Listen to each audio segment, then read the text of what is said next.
সবাইকে স্বাগত জানাই শিক্ষা লবিতে। আজকে আমি এই ভিডিওতে তোমাদের সাথে মোহিনীঅট্টম যে ক্লাসিক্যাল ডান্স আছে সেটা নিয়ে আলোচনা করব। তো এই সিরিজে তোমরা জানো অলরেডি যে আমি যত ক্লাসিক্যাল ডান্স আছে সমস্ত ক্লাসিক্যাল ডান্স নিয়ে তোমাদের সাথে ডিটেলসে ডিসকাশন করছি। তো আজকে যে ভিডিওটা হবে সেটা মোহিনীঅট্টমের উপরে, ঠিক আছে?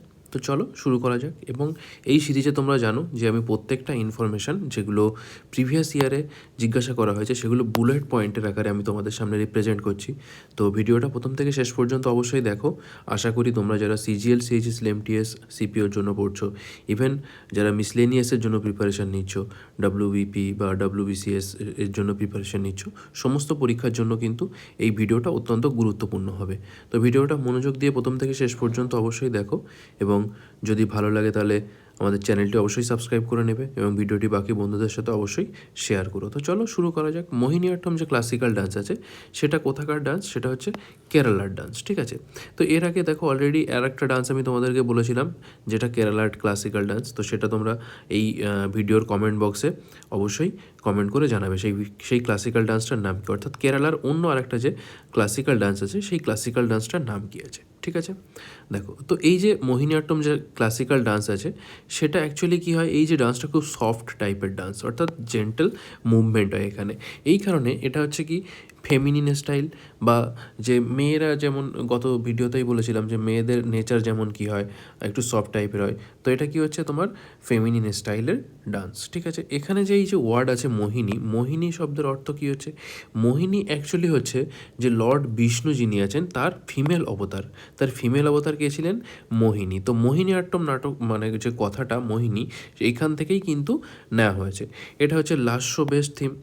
দেখো তোমাদেরকে আমি গতদিন বলেছিলাম দুটো থিম হয়, একটা হচ্ছে লাস্য বেস্ট থিম আর একটা হচ্ছে তাণ্ডব বেস্ট থিম, ঠিক আছে? দেখো দুটো থিমের ক্যারেক্টারিস্টিক্স আমি বলেছিলাম। লাস্য বেস্ট থিম কী হয়? লাস্য বেস্ট থিমে কী হচ্ছে, খুব জেন্টেল মুভমেন্ট হচ্ছে, ঠিক আছে? আর তাণ্ডব স্টাইলে হিরোইক, ঠিক আছে? অর্থাৎ কি খুব ফিয়ার্স একটা মুভমেন্ট হচ্ছে, সেটাই হচ্ছে তাণ্ডব স্টাইল। আচ্ছা, এই যে মোহিনীঅট্টম যে ডান্সটা সেটা টোটাল 7টা পোর্শন আছে। সেই 7টা পোর্শন কী কী এক এক করে দেখো। একটা হচ্ছে কি চোলকেট্টু, জাতিস্বরম, বর্ণম, পাদম, তিলানা। তিলানা ওয়ার্ডটা কিন্তু খুব ইম্পর্ট্যান্ট, তোমরা অনেকবার দেখবে পরীক্ষাতে কোশ্চেন হয়েছে তিলানা ওয়ার্ডটা থেকে, ঠিক আছে? এরপরে কি হচ্ছে সোলাকাম অ্যান্ড সপ্তম, ঠিক আছে? এই যে টোটাল 7খানা পার্ট আছে, 7খানা পার্ট কিন্তু খুব ইম্পর্টেন্ট প্রত্যেকটা পার্ট। যেমন তিলানা থেকে কোশ্চেন হয়েছে তেমনভাবে কখনো কখনো বলে দিতে পারে যে বর্ণম কোন ডান্সের পার্ট, বা জাতিস্বরম কোন ডান্সের পার্ট, ঠিক আছে? বা চোলকেট্টু কোন ডান্সের পার্ট, এরকম কিন্তু কোশ্চেন হতে পারে। তো প্রত্যেকটা ওয়ার্ড তোমরা মনে রাখার চেষ্টা করবে এবং এটা নোটস কিন্তু বানিয়ে নেবে, ঠিক? দেখো, এরপরে মোহিনীঅট্টমের যে টোটাল যে তোমার টেকনিক যেগুলো আছে সেই টেকনিকগুলোকে কী কী কনসিস্ট করে হচ্ছে, একটা হচ্ছে দেখো হচ্ছে স্টেপস এবং হচ্ছে হ্যান্ড জেস্চার। তো এই যে স্টেপ যেগুলো আছে সেই স্টেপটাকে কী বলা হচ্ছে? স্টেপটাকে বলা হচ্ছে আডাভুস। অ্যান্ড যে হ্যান্ড জেস্চারকে তোমরা মুদ্রা বলে সেটা তোমরা জানো। এবং এখানে মোটামুটিভাবে টোটাল 40খানা মুভমেন্ট আছে। এই 40খানা মুভমেন্টকে কী কী কী বলা হচ্ছে? এটাকে বলা হচ্ছে আঠা ভোকাল, ঠিক আছে? একটা আঠা ভোকাল কিন্তু ইম্পর্টেন্ট, এই জায়গা থেকে কিন্তু কোশ্চেন হয়েছে আঠা ভোকাল থেকে, ঠিক? আচ্ছা, এরপরে দেখো কালিয়ানিকুট্টি আম্মা, ইনি কী হচ্ছেন? ইনি হলেন মাদার অফ মোহিনীঅট্টম। মোহিনীঅট্টমের মাদার বলা হচ্ছে, অর্থাৎ ইনি মোহিনীঅট্টমের এক প্রকার জনক বলতে পারো, ঠিক আছে? তো ওনার নাম কি? কালিয়ানিকুট্টি আম্মা। বহুবার কিন্তু এই জায়গা থেকে কোশ্চেন হয়েছে। কালিয়ানিকুট্টি আম্মা কে কী বলা হচ্ছে? মাদার অফ মোহিনীঅট্টম বলা হচ্ছে।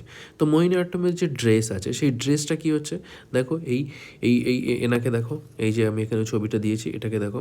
তো ইনি কী পরে আছেন? সাদা শাড়ি পরে আছেন। সেটাকে কী বলা হচ্ছে? সেটাকে বলা হচ্ছে কাসাভু শাড়ি। এবং এইখানে দেখো গোল্ডেন কালারের কী আছে? গোল্ডেন কালারের ব্রোকেড আছে, বা গোল্ডেন কালারের পাড় দেওয়া শাড়ি পরেছেন, ঠিক আছে? তো এই দেখো এখানে গোল্ডেন কালারের ব্রোকেড দেওয়া শাড়ি পরেছেন।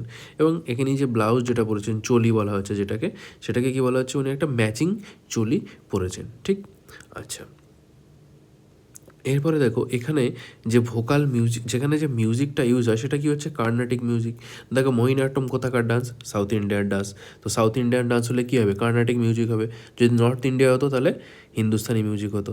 এখানে কার্নাটিক মিউজিকের যে ভোকাল মিউজিকগুলো ইউজ হয় সেই ভোকাল মিউজিকগুলো জেনারেলি মালায়ালাম অ্যান্ড সংস্কৃতের একটা মিক্স ইউজ হচ্ছে, ঠিক? আচ্ছা, এরপরে দেখো এই যে ভোকাল মিউজিক যেগুলো ইউজ হচ্ছে তার যে রিদম হচ্ছে সেই রিদমের মাঝখানে কী থাকছে, কিছু গ্যাপ থাকে, ঠিক আছে? সেই গ্যাপটাকে কী বলা হচ্ছে, গ্যাপটাকে বলা হচ্ছে চলু, ঠিক মনে থাকবে। তো রিদমিক যে মানে যে ভোকাল মিউজিকের যে রিদম তার মধ্যে যে গ্যাপ থাকছে সেটাকে কী বলা হচ্ছে, চলু বলা হচ্ছে। আচ্ছা, এরপরে দেখো যে মিউজিক্যাল ইনস্ট্রুমেন্টগুলো ইউজ হচ্ছে সেগুলো কী কী, সেগুলো হচ্ছে কুজি থালাম, ভিনা, ইডাক্কা, মৃদঙ্গম, এগুলো ইউজ হচ্ছে, ঠিক আছে? এগুলো মনে রাখবে। আচ্ছা, এরপরে দেখো ফেমাস ডান্সার যিনি আছেন ইনি হলেন কালিয়ানিকুট্টি আম্মা, ঠিক আছে? ইনি হলেন কালিয়ানিকুট্টি আম্মা, আর ইনি হলেন কে, এনার নাম হচ্ছে কনক রেলে, ঠিক?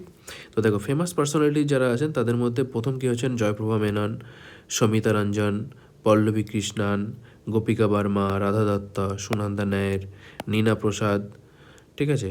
কালিয়ানিকুট্টি আম্মা, কনক রেলে। হ্যাঁ, তো এই নামগুলো কিন্তু খুবই ইম্পর্ট্যান্ট এবং এই নামগুলো থেকে বারবার করে কোশ্চেন হয়েছে। আমি তোমাদেরকে অলরেডি আগের একটা ভিডিওতে বলেছিলাম যে এই নামগুলো শুধু মুখস্থ করলে হবে না, এই নামগুলো থেকে ধরো কালিয়ানিকুট্টি আম্মা, এনাকে কী বলা হচ্ছে, মাদার অফ মোহিনীঅট্টম। এবং এই কালিয়ানিকুট্টি আম্মা কোন কোন অ্যাওয়ার্ড পেয়েছেন, উইথ ইয়ার অর্থাৎ কোন বছরে তিনি সেই অ্যাওয়ার্ডটা পেয়েছেন, এবং ইনি কী কী সোশ্যাল কাজের সাথে যুক্ত, এই জিনিসগুলোও কিন্তু তোমাদেরকে পড়তে হবে এবং মুখস্থ করে নিতে হবে, কারণ এই জায়গাগুলো থেকে কিন্তু বারবার করে কোশ্চেন হয়। তো চলো আজকের ভিডিওটা এখানেই শেষ হচ্ছে। হ্যাঁ, একটা শর্ট ভিডিও তোমাদের জন্য আমি এনেছিলাম। এর পরবর্তীতে আর যে ক্লাসিক্যাল ডান্সগুলো বাকি আছে সেটার ভিডিও তোমরা খুব তাড়াতাড়ি পেয়ে যাবে।